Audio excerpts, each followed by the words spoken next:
Sebelum kita bongkar mesinnya untuk diberikan perminyakan ataupun pelumasan, ada baiknya kita tes dulu mesinnya.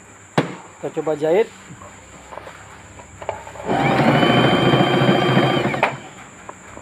Ternyata putus teman-teman jahitannya ya.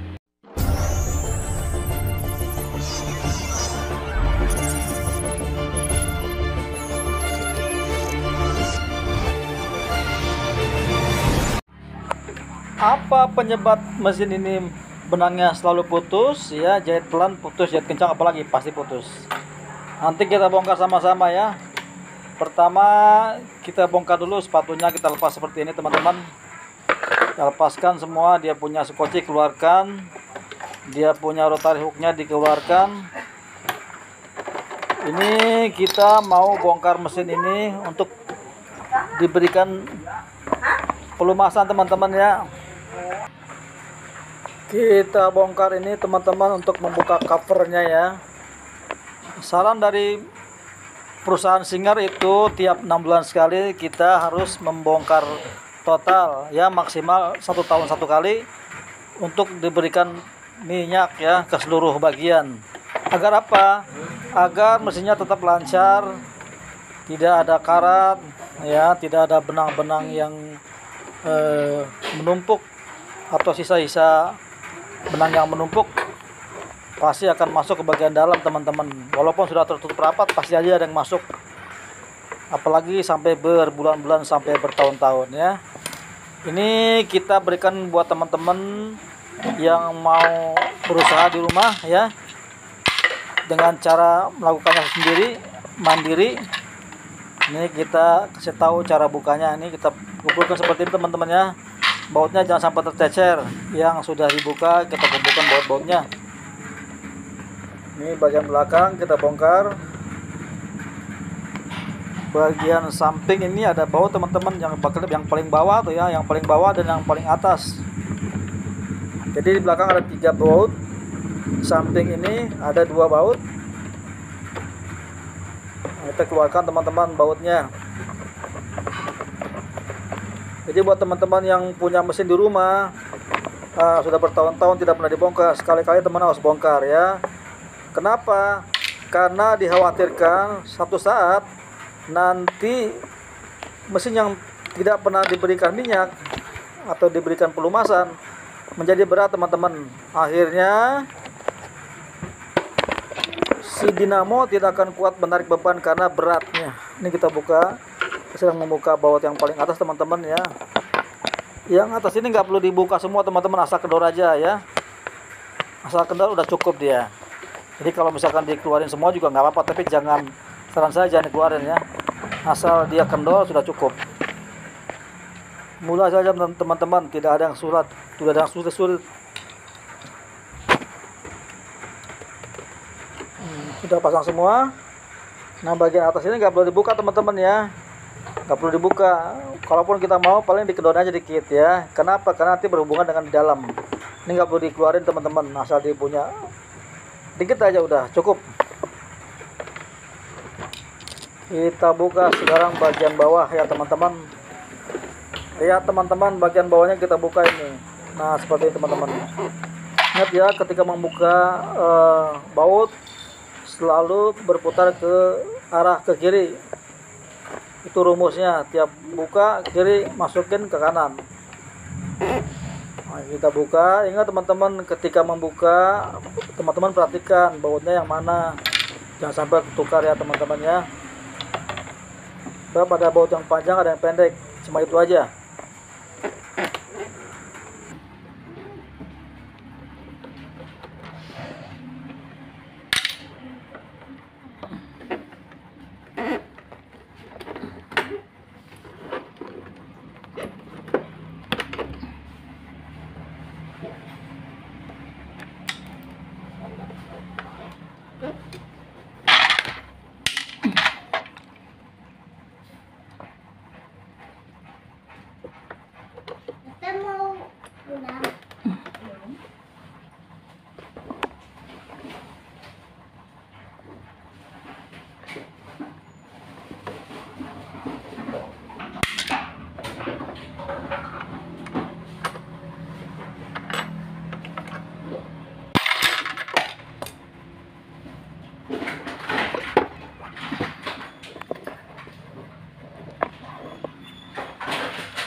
Kemudian kita buka ini tombol-tombol ini ya, yang 3 ini.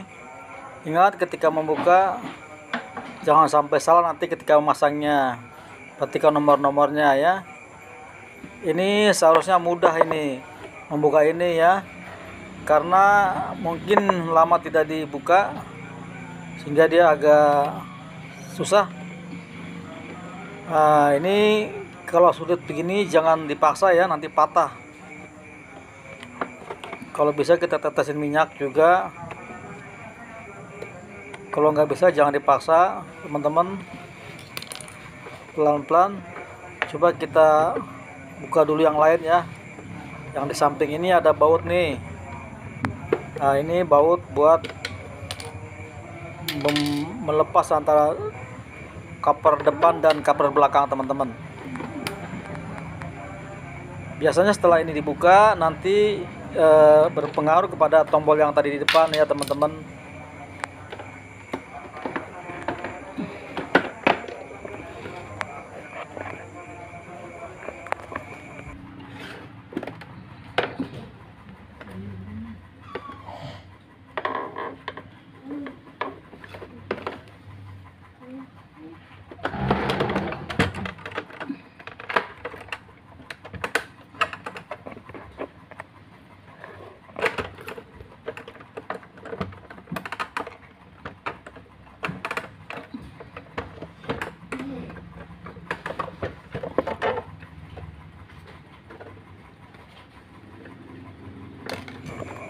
Nah, ini sedikit-sedikit kita buka dengan menggunakan obeng ya, celahnya ini.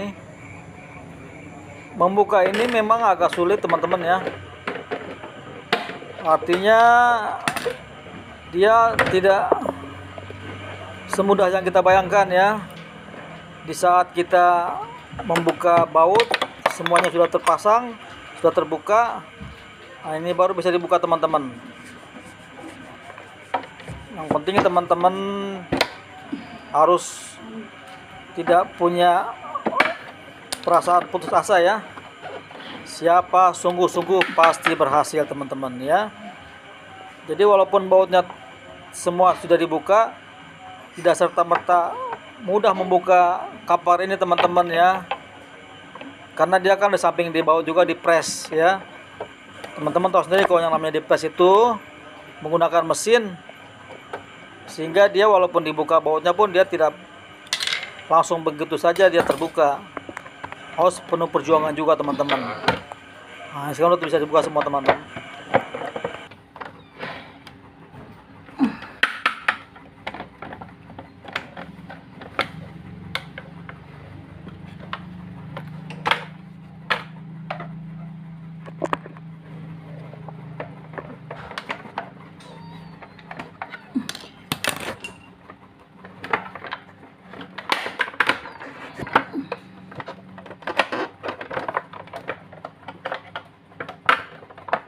Nah, ini sudah ada tanda-tanda celahnya sudah terbuka ya.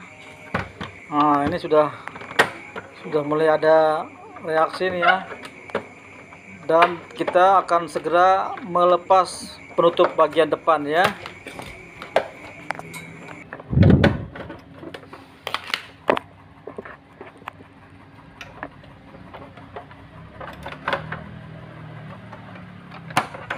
Nah, ini sudah berhasil teman-teman, kita sudah berhasil membuka. Hanya sepertinya ada yang menyangkut ya di bagian bawah atau atas ini. Biasanya kalau menyangkut seperti ini karena ada salah satu bagian yang tersangkut teman-teman. Coba kita buka bagian kakinya ya. Ini karetnya kita buka lepas karena dia bisa aja nyangkut di situ.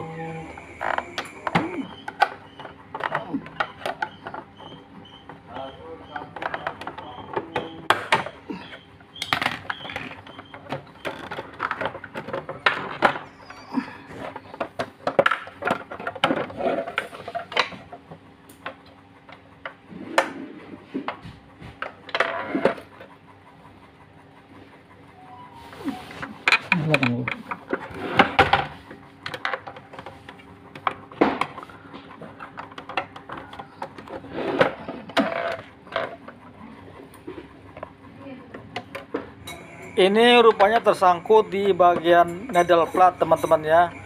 Plat bagian ini masih nyangkut. Memang seharusnya ini dibuka ya, karena ini juga mempengaruhi ketika dia dibuka cover depan ya, jadi tidak simetris ya teman-teman. Nah, kita buka seperti ini. Sekarang kita coba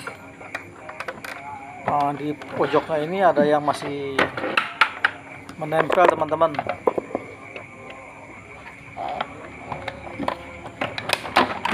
Nah, ini sudah berhasil teman-teman ya, seperti teman-teman ya. Jadi diharapkan teman-teman pada bagian pembukaan ini, membuka bagian depan, harus benar-benar terkonsentrasi ya. Kalau bagian belakang nggak perlu dibuka teman-teman ya, untuk membongkar ini bagian depan aja, cover depannya aja ya, dengan samping kiri itu. Kemudian kita kasih minyak, kita lumurin minyak deh. Sekarang kita coba colokin listriknya ya, karena kita sambil berjalan sambil ditetesin minyak supaya minyaknya bisa menyebar ke seluruh bagian. Kita sambil jalan seperti ini teman-teman. Hati-hati jangan terlalu dekat, karena di bagian sebelah kiri ini ada yang namanya pelatuk ya, takutnya mentok ke bagian pelatuk bisa patah. Dan bagian kanan ini jangan terlalu banyak ya, kanan ini yang bagian kanan ini di bawahnya dinamo.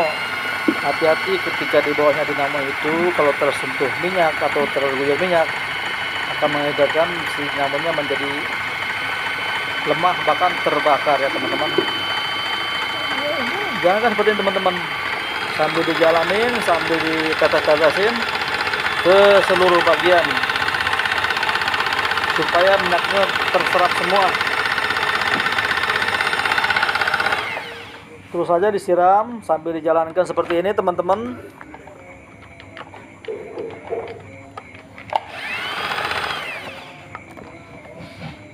Sekarang coba kita baringkan seperti ini, karena kita mau melumasi di bagian bawahnya teman-teman ya. Nah, di bawah juga perlu minyak, atas perlu minyak, pokoknya semua bagian diminyakin teman-teman. Hati-hati itu bagian dinamo jangan sampai terguyur dengan minyak. Dia sangat sensitif dengan benda-benda cair. Nah, ini kita otak-otak seperti ini, maksudnya apa? Supaya seluruh minyaknya menyerap ke celah-celah itu ya, jangan sampai ada yang terlewati. Karena kita sudah bisa membayangkan ketika membuka ini kan agak susah teman-teman ya. Ini sekalian dibuka, sekarang kita guyur ini semua minyaknya. Jangan sampai nanti kita dua kali kerja. Nah, begini terus teman-teman, sekitar 4-5 menit kita jalankan seperti ini teman-teman, supaya kotorannya keluar, karatnya keluar. Nanti bagian-bagian yang kotor-kotornya itu, bagian debu-debunya, otomatis dia akan turun teman-teman. Ini tipenya yang ST24.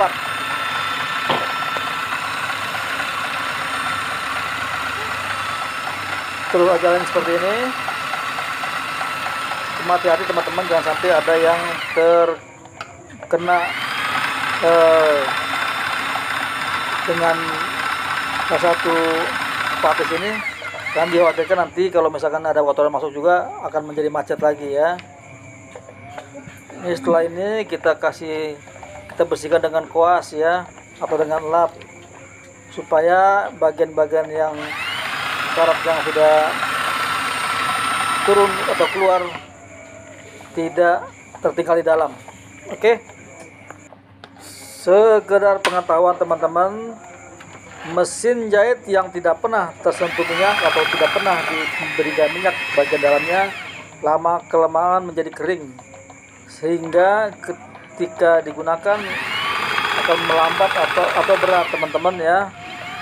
Dan dinamonya juga dikhawatirkan akan cepat panas, karena sudah tidak sesuai dia punya beban. Dan juga yang paling penting, yang paling parah, nantinya mesinnya akan macet teman-teman ya. macet ataupun dinamonya terbakar karena bebannya sangat berat. Bisa dibayangkan harga dinamo ini sangat-sangatlah lumayan mahal ya. Itu sekitar 350 ribuan kalau teman-teman. Kita beberapa kali ganti dinamo, sudah pernah beli, ada yang 350, ada yang 300, bahkan ada yang sampai 400 ya, tergantung merek dan tipenya. Oke.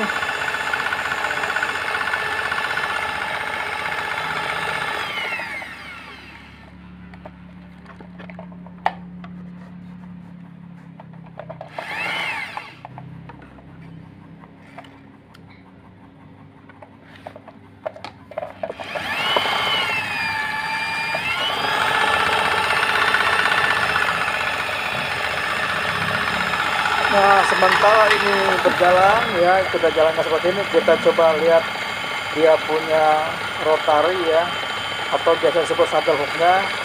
Ini tajam teman-teman. Ini yang membuat, salah satu yang membuat mesin itu benangnya selalu putus.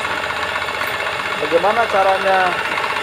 Ini kita cari amplas ya. Amplas itu gunanya untuk memuluskan,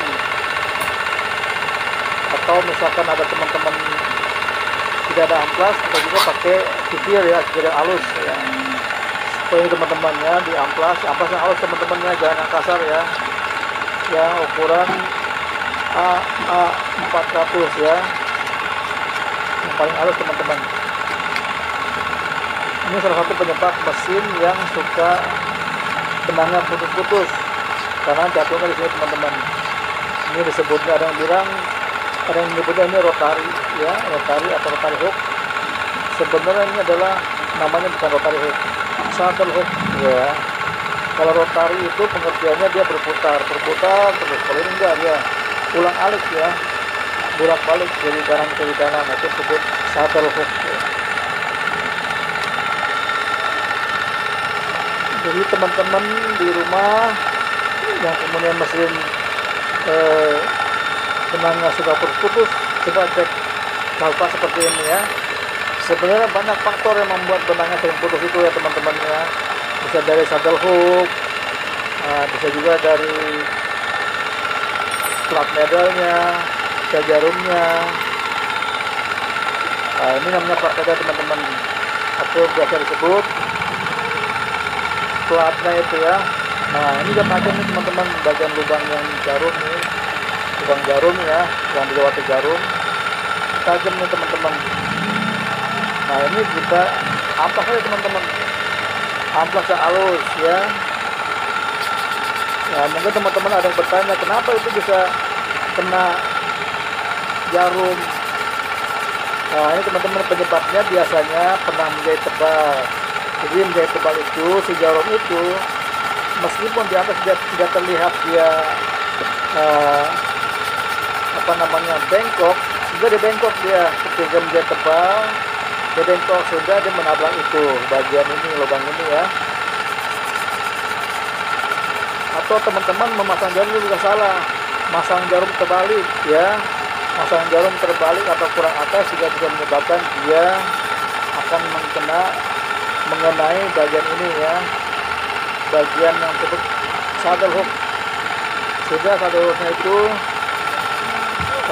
cacat ya.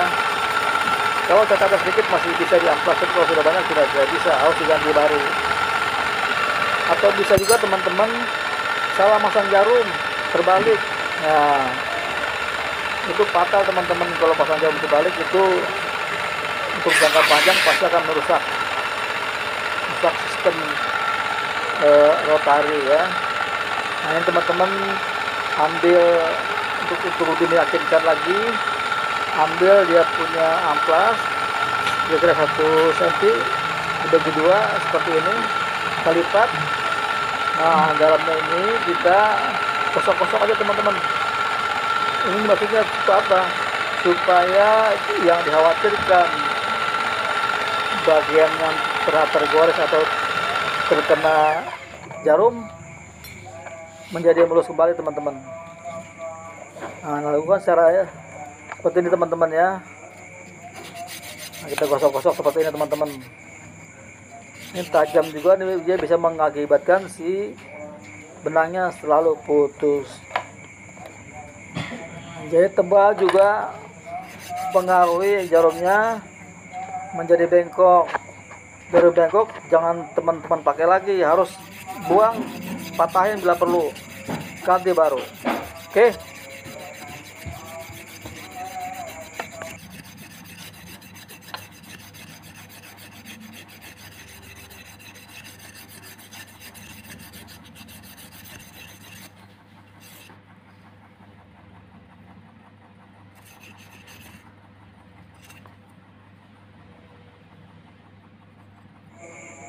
Kalau sudah yakin dia mulus, kita tinggal pasang lagi ya. Ya, ini kenapa kita selalu ulang-ulang kasih minyak, karena supaya menyeluruh teman-teman ya, supaya tidak ada yang tertinggal. Karena saya bilang tadi, kalau sudah lepas begini, kepala kita lumuri semuanya ya, lumuri minyak semuanya.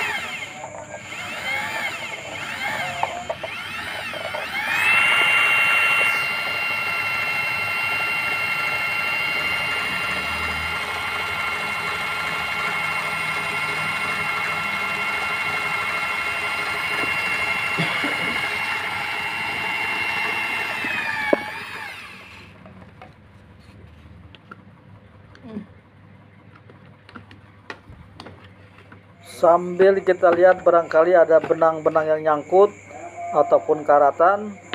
Kalau ada karat-karat seperti itu atau benang-benang yang tertinggal, kita bersihkan saja dengan koas ataupun dengan pinset ya. Bisa juga dengan gunting kecil teman-teman, supaya benar-benar bersih teman-teman. Kita sudah yakin bersih, baru kita tutup ulang.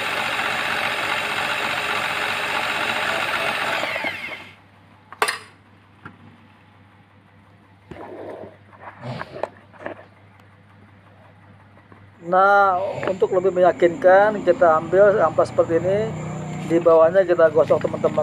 Ini apa yang digosok? Ini adalah bagian yang disebut drift ya. Drift itu dudukan saddle hook ya. Teman-teman pasti tahu lah. Ini sambil kita putar-putar, dia punya handle-nya. Nah, kita tempelkan di driftnya itu. Oke. Kemudian kita bersihkan teman-teman ya. Ya, barangkali ada bekas pasir-pasir, bekas kotoran-kotoran yang masih menempel, bekas karatan, ataupun sisa-sisa benang, sisa-sisa bahan. Biar tuntas teman-teman. Jadi kalau sudah begini, teman-teman bisa memperpanjang umur mesinnya teman-teman ya, biar awet.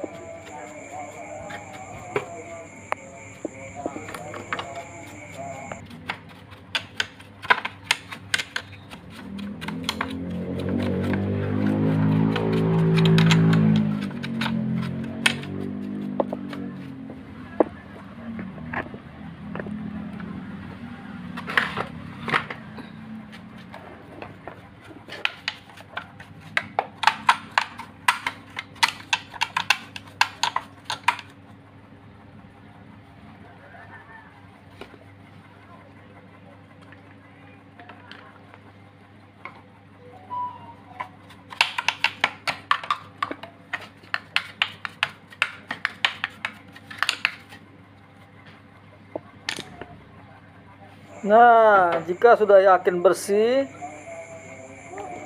dan minyak-minyaknya sudah semuanya tersebar, kita tutup lagi teman-teman. Tutup nggak terlalu susah lah teman-teman, kita ikutin aja alurnya teman-teman ya. Kan hanya depan saja yang dibuka, yang belakang nggak perlu dibuka. Seperti ini teman-teman.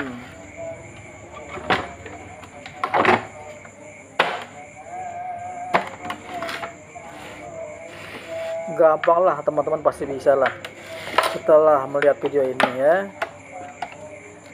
Lalu ada pertanyaan, bagaimana kalau yang merek lain, tipe lain, kurang lebihnya sama ya. Nah, tapi kadang-kadang ada juga mesin yang tipenya beda, mereknya beda, dia hanya buka di bagian belakangnya saja, depannya nggak perlu dibuka. Atau ada juga yang harus dua-duanya, depan belakang. Oke.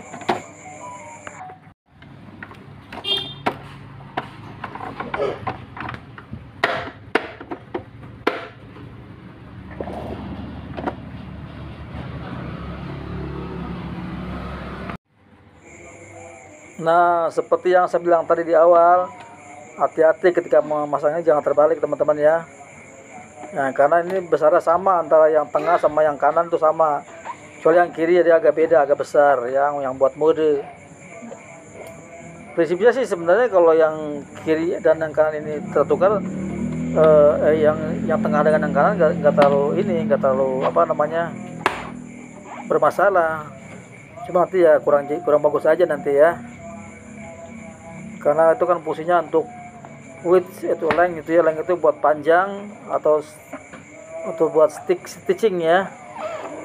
Width itu buat kiri kanannya buat kalau needle position, atau buat sebutnya buat jahit zigzag.